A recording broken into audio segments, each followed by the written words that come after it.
The first wave of NFL free agency slowing down in the mailbag today. What is the value of the number one pick in the NFL draft? What about markets for wide receiver trades, Fields trade that we have not seen yet, and a whole lot more coming up right now. NFL analyst Brian Peacock and former NFL scout Matt Williamson bring you expert NFL analysis every day in less than 30 minutes. Get an inside look into the NFL on the field and in the front office. With elite breakdowns, next-level analysis, and in-depth information only for the real NFL fans. This is Peacock and Williamson, and it starts now.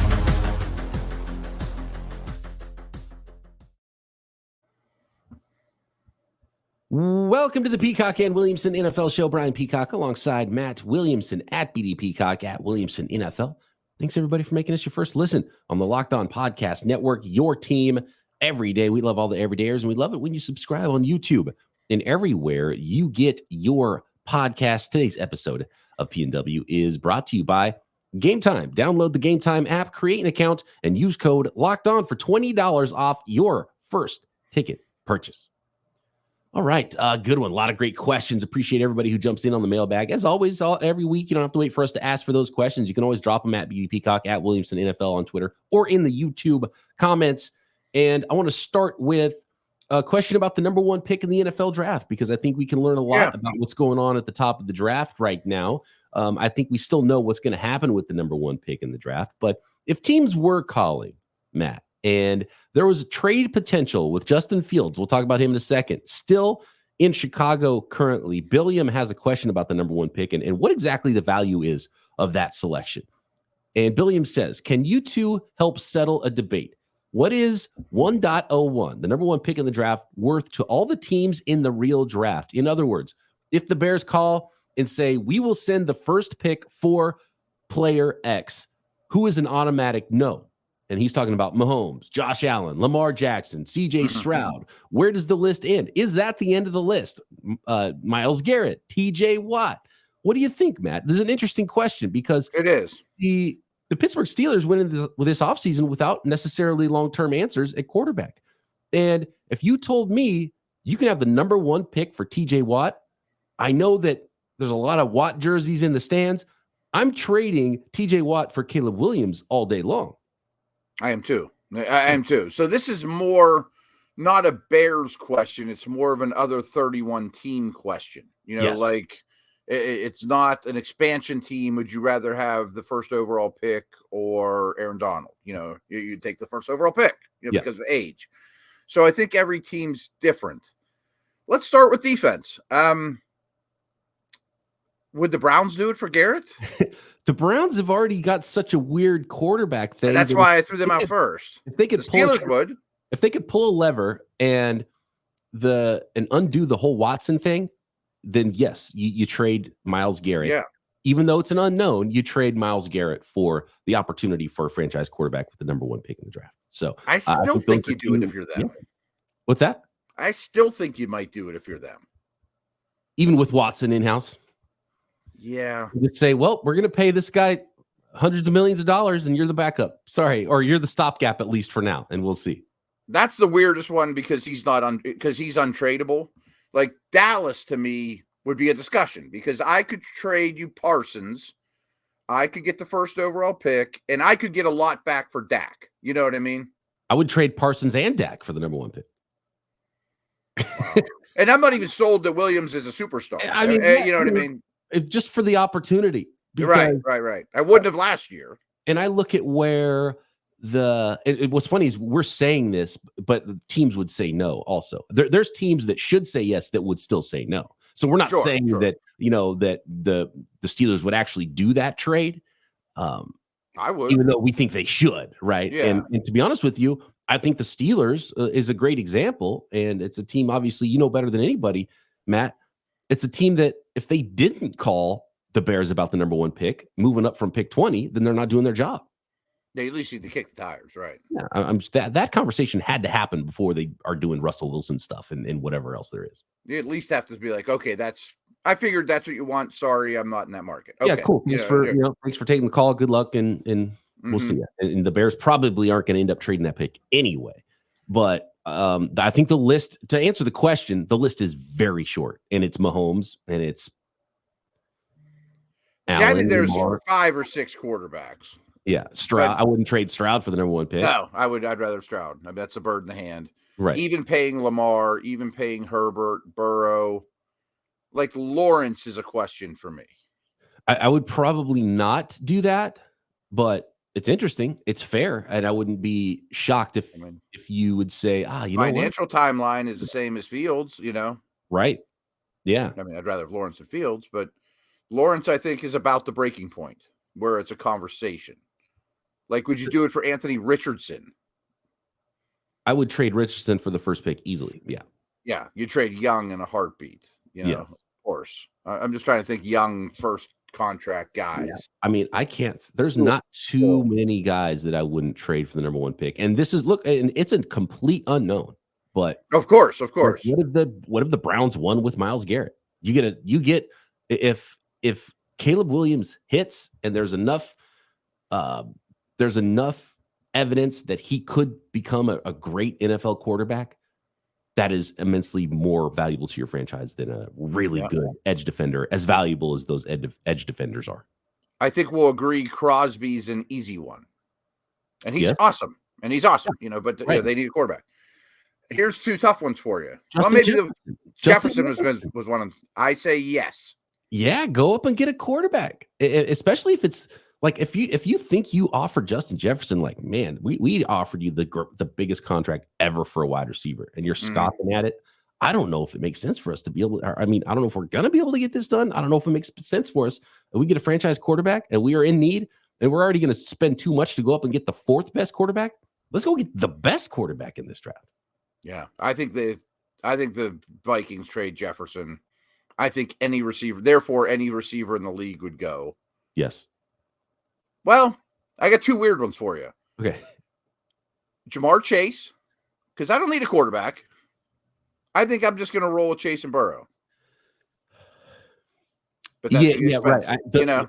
It's a question of, would you do it, and would the team actually do it? Because the Bengals are fine; they would not do it. They would. There's no reason for them to even deal with it. The Bears called them and say, "Hey, Joe Burrow for the number one pick," and he's like, "He's got some injuries. He's getting pretty expensive."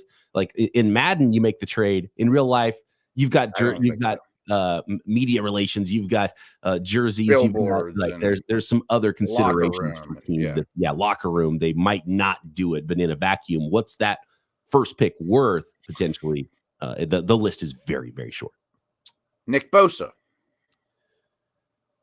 And it depends on how you feel about your quarterback situation. I mean, it's I'm asking you directly. GM Peacock. Are you trading Bosa straight up for 101? The 49ers would not do it.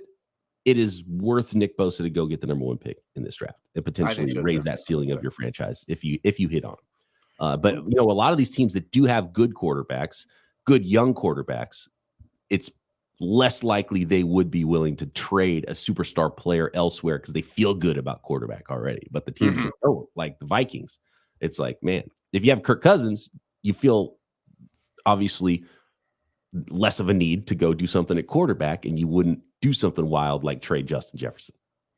So maybe a mailbag from @Williamson NFL next week is how many teams would trade, how many receivers would the Cardinals trade straight up for Marvin Harrison Jr.? You know what I mean? Or like, I'm trying to think of a good example. Like if I'm the Cowboys, I would trade CD Lamb straight up for Marvin Harrison Jr. because of finances. For the likelihood that he's as good or better, and you're getting him cheaper. Yeah. Yeah. I'm not sure the Vikings or Bengals would, like that could be a fun conversation too. Absolutely. And it's theoretical too, because a lot of it would be so hard to do. And teams would make the wrong decision because it's such a difficult decision. Yeah. Whereas fans or us being detached from those teams would be like, yeah, this thing, A is more valuable than B. So you do it. And that's not always the consideration for teams. Like as awesome as Jefferson is he $25 million in cap space and 4 years of football experience worth more than Harrison? That's a question. Yeah. I'm not saying it's yes or no, right? Wow, that's interesting. Yeah, I didn't really think about that. Just because he's such a prospect, you know. Would you try to just say, okay, we're going to flip Justin Jefferson for Marvin Harrison? Right. Get a new quarterback. Right. And maybe Arizona's got tons of cap space and says, okay, I'll do that. Sure. Yeah. You know what I mean? He's really good. I'll take him. Interesting. Yeah. A lot of markets being set in free agency. Seems to be no market for quarterback Justin Fields. Let's go down that list of teams and who he could fit for now. Wide receiver trade market. Surprisingly quiet on that front as well, and tons more from the Peacock and Williamson mailbag.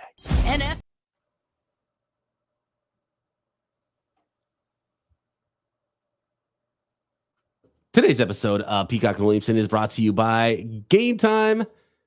You never have to worry when it comes to game time, and you shouldn't have to worry when it comes to buying tickets for your next big event. You should be excited. It should be easy. You should have the tickets right there on your phone when you arrive at your event and ready to go. And that's where Game Time comes in. We're talking about the fast and easy way to buy tickets for all of the sporting events, football games, basketball games, baseball, music, concerts, comedy, theater events, whatever it is near you, you can find those tickets and last-minute tickets with killer last-minute deals at Game Time. All in prices, views from your seat, and their best price guarantee.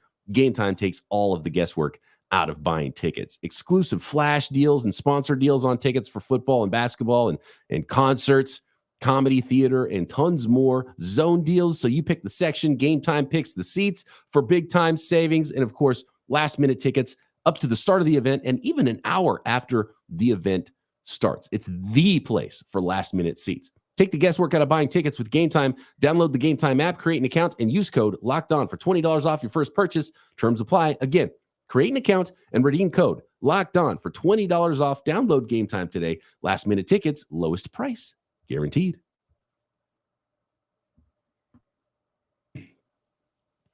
Tons of questions about Justin Fields, Matt. And clearly the market was not hot for Justin Fields. And maybe it was the asking price was too high originally. That asking price has to have come down by now if teams are calling at all. And it doesn't seem like any team out there was willing to say, we are going to hook our wagon to Justin Fields in the 2024 season. So are we looking at a backup quarterback for a team? Is there any team out there that even makes sense anymore for Justin Fields? Are the Bears going to have to go into the NFL draft with Fields still on the roster before they make this selection at number one? Or could they actually say, well, we still like Justin Fields, so let's trade the number one pick? What's going on with Fields, Matt? Here's my take on it, which I think is a major sticking point. And I think this is pretty clear if you read the tea leaves of why he hasn't moved or why we're not hearing more, is because, and this is where I misjudged the whole situation, where he's $5 million this year, but pick up the 5th-year option, he's another 23 next year guaranteed. I don't think teams want to give him the 23. So therefore, he's a 1-year rental, and that makes him closer to Mac Jones, Trey Lance compensation than it does a first-round pick, a second-round pick for a 2-year potential long-term guy. So I think the Bears say, I'm not giving you him for Mac Jones plus $1 or, a round higher than Mac Jones because he's better than that. And they're right. Right. We're asking for a second, not a 6th. Yeah. That's a big gap for teams. And nobody's willing. Yeah, that's a good point about the 5th-year option. A team that's trading a day 2 pick for Justin Fields is probably willing to take that 5th-year option just to see, even if it doesn't turn out great for you in the end. More like the Sam Darnold thing from a few years ago. And I tend to think that Justin Fields is worth that to see what you get there for a team that needs a quarterback. And there's some teams out there that I can still come up with, Matt. And I'm curious of your list because, real quick on the money, I talked about this a lot, because I'm on Steeler Radio all the time, and if they were linked forever, I'm like $28 million for 2 years guaranteed for Fields is pretty reasonable. But I do think the NFL is disagreeing with me on that, and that's not saying if he was a free agent, nobody would touch him, but they'd probably offer him 12 a year or 15 a year, not 28 over 2. 28 over 2 is a lot. Yeah. And even if it was 5 for 1, and then you can sign your own contract after the season when you find out who he is. Right. So I think that's what we're talking about is somebody's going to give him 5, not pick up the option. And if he hits, you're not thrilled about it. Well, you're happy about it because you got a good year quarterback play, but now he's going to ask for 30. And if he didn't hit, then you made a bad trade to begin with. You know what I mean? Right. So the team, like, where does he still fit? As far as teams where, and I know the NFL draft is coming. So when you look at like the Commanders, if they didn't have the second pick, it'd be like, yeah, go get Justin Fields. Yeah, right. New right, England right. Patriots. If they didn't have the third pick, I'd say go get Justin Fields. And maybe that's still a fit if the Patriots only like 2 quarterbacks. And so maybe there's still a draft day trade to be had for Justin Fields. So that's why this isn't like I don't think you still have to give him away necessarily. Like you're not calling those teams back and saying, okay, we'll take a 6th now. We'll take the Mac Jones deal if you're the Bears. I don't think you're doing that. I think a 3rd round pick, a 4th round pick, you might have to start thinking about. 6th round pick, maybe not. Real quick on the Patriots. I mean, I think there's a discussion to be had there. We'll give you our early 4th, maybe even an early 3rd, and take Marvin Harrison Jr. at 3. You're like, that's not bad. You know what I mean? Plan that a lot of Bears fans want for Chicago.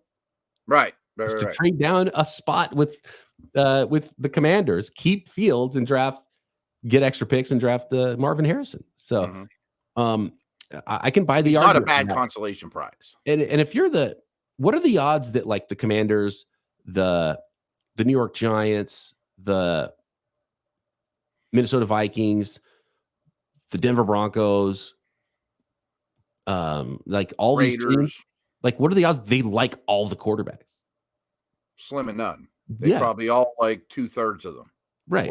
And especially like a team like the Patriots. Are they going to be like, oh my God, look at this. We got the 3rd pick. And guess what? There's 3 quarterbacks we love. Like the odds are pretty slim that that's reality. Right. And chances are they all love Williams and can't have him anyway. Right. You know, so that's interesting. And so maybe there's some hardball to be had. Maybe a team like the Patriots still needs to wait. But if the Patriots knew they felt that way, yeah, because I guess you don't know how the team in front of you feels because maybe you like 2 of them. So there's still enough chance that he's going to be there. So you're not going to do a deal like that yet.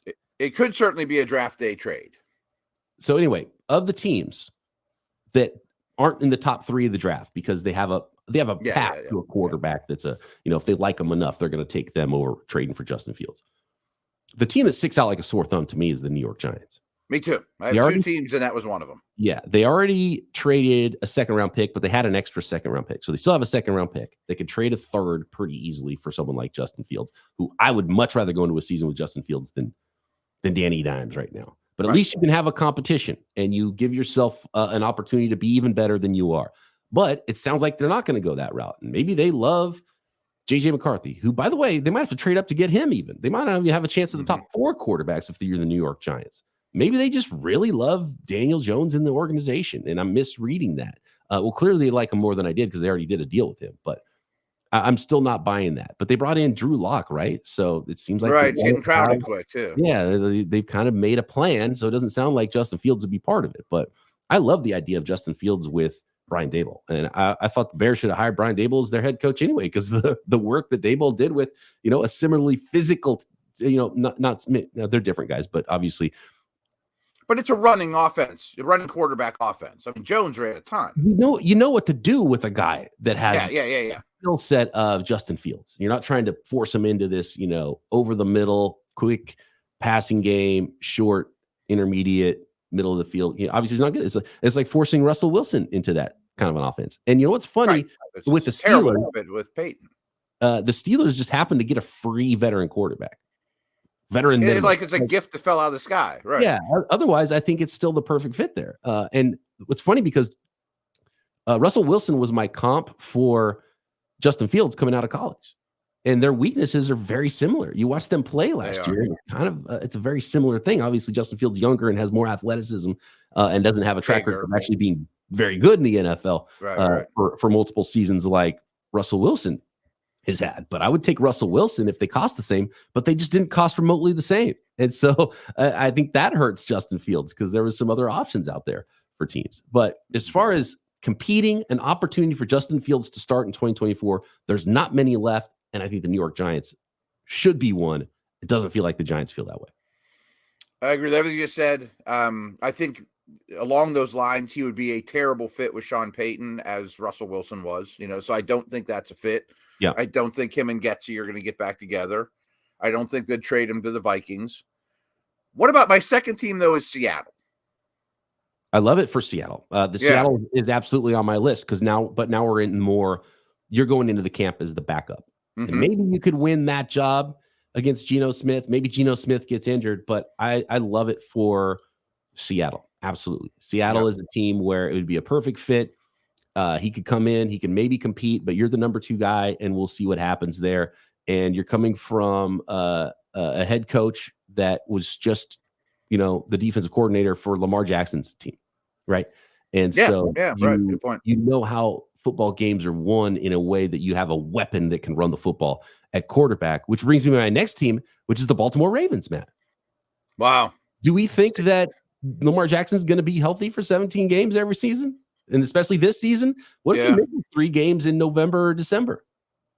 And now I would put the Eagles right there then too. Like if you're looking at him as purely a backup behind an expensive star that's a running quarterback, I thought the Colts might have been a fit, right. Yeah. Absolutely. The Colts. Right. And that one's a little bit more competition-y. Or a little bit more. It's like, man, there's a good chance Justin Fields looks better in camp to be the day one guy, better. But you're going to park him number 2 anyway because you're not going to block your guy. He's not better than Lamar. Right, exactly. Yeah, right. And Geno has a track record, and he's, he would be the incumbent, and it'd be pretty clear there. It'd be much more clear. There'd be no conversation in Baltimore. You don't want to bring in someone who might actually look better in preseason in week 1 for Anthony Richardson, probably, but it still would be a smart move because we still don't know what Anthony Richardson's going to be, and maybe he's never as good, and maybe Justin Fields ends up being better, right? But there's a number of teams where he still fits, but we're talking about you're not picking up the 5th-year option. You're trading a 4th-round pick, and you're getting him for $5 million as your backup, and let's see what happens. So but it's a very different conversation than it was a week ago. 100%. And I think we're good about this, but I listen to a lot of podcasts, and I respect a ton of analysts out there. And I think it's still lost on a lot of people that do what we do for a living, that the past 2 years, the league has started between 60 and 69 quarterbacks a year. There's only 32 teams. Like, Fields still has immense value. No matter where he goes, he's probably going to start at some point. I mean, a stable organization that's well coached, you have him back up Lamar Jackson for a year. Right. Win the Super Bowl. You could probably, if he ends up playing a couple of weeks, you might even get a comp pick back that covers the draft pick you spent anyway, and you had that coverage for a super like he's one of the few guys in the world you could bring in if you're the Ravens, where you wouldn't have to change your offense if Lamar Jackson does get hurt for a few weeks. Yeah, it's a wild card round against the Bills. Well, our guy's out. We still have a chance. Right. So interesting. A market, not nearly the market that the Bears hoped would be there for trading Justin Fields. What about wide receiver trades, Matt? How come there haven't been any wide receiver trades? What's going on with T. Higgins? Brandon Aiyuk potentially. Could he be traded? Lots of talk, no moves for a lot of those wide receiver trades. We'll get into that next. Today's episode of Peacock Williamson is brought to you by Robinhood. Did you know that even if you have a 401k for retirement, you can still have an IRA? Robinhood has the only IRA that gives you a 3% boost on every dollar you contribute when you subscribe to Robinhood Gold. But get this, now through April 30th, Robinhood is even boosting every single dollar you transfer in from other retirement accounts with a 3% match. That's right, no cap on the 3% match. Robinhood Gold gets you the most for your retirement thanks to their IRA with a 3% match. This offer is good through April 30th. Get started at Robinhood.com/boost. Subscription fees apply. And now for some legal info. Claim as of Q1 2024, validated by Radius Global Market Research. Investing involves risk, including loss. Limitations apply to IRAs and 401ks. 3% match requires Robinhood Gold for 1 year from the date of first 3% match.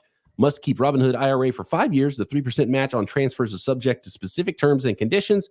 Robinhood IRA, available to U.S. customers in good standing. Robinhood Financial LLC, member SIPC, is a registered broker-dealer.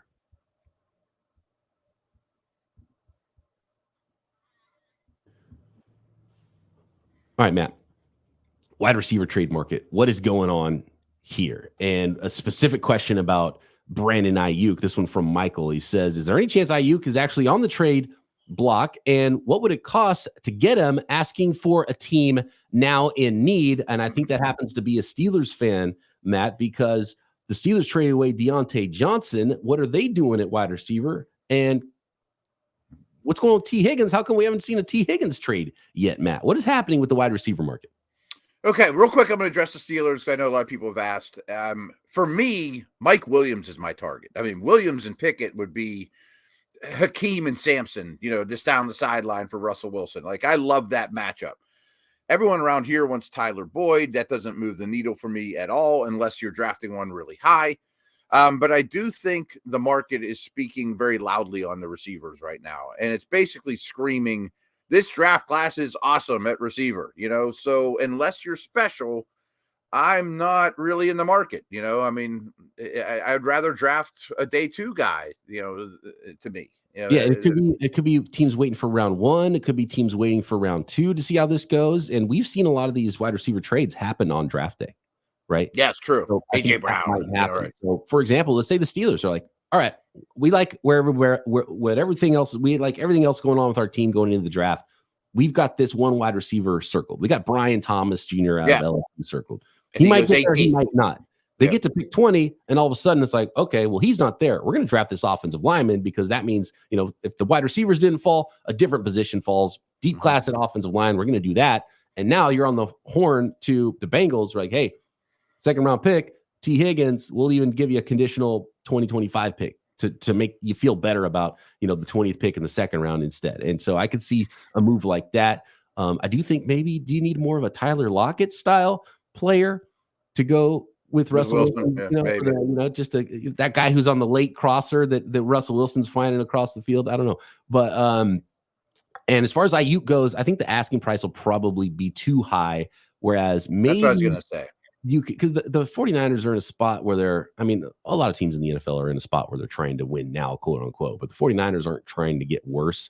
And if they do a trade, it's probably a spot where Brian Thomas Jr. is still on the board. And they're like, well, we love this other wide receiver. And so we'll make a move and it'll be like the Stephon Diggs, Justin Jefferson type of a deal. That's the deal that the 49ers would try to make. And I don't think a team like the Steelers would be offering up their first round pick for Brandon Aiyuk right now. So I feel like the Aiyuk one is unlikely.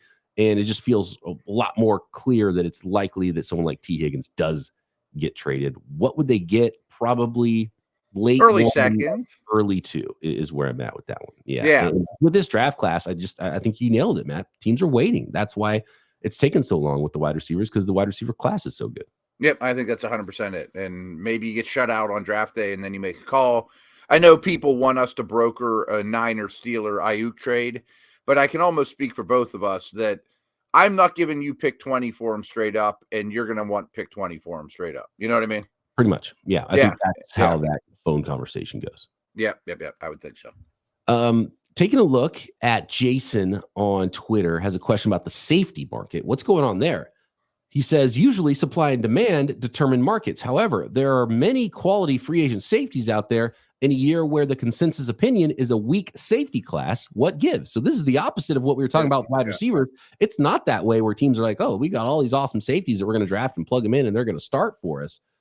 I would say, though, that there is some supply and demand in that there's already a bunch of really good safeties in the NFL, and that's where the supply is, not necessarily in the draft. Yeah, and there's plenty on the open market. A lot of it depends on scheme. So few teams play single high anymore, and I think finding that post to deep middle safety is the hardest thing to do in the safety market. So if you have a Minka or an Earl Thomas in his prime, you pay him. But other than that, if it's a too high deal, if it's a cover 4 team, I can get away with an average starter there, and there's a lot of those body types out there. They're kind of the running backs of defense, where you'll see people that look like safeties walking around the mall, where you won't see people that look like DeMarcus Ware walking around the mall. You know what I mean?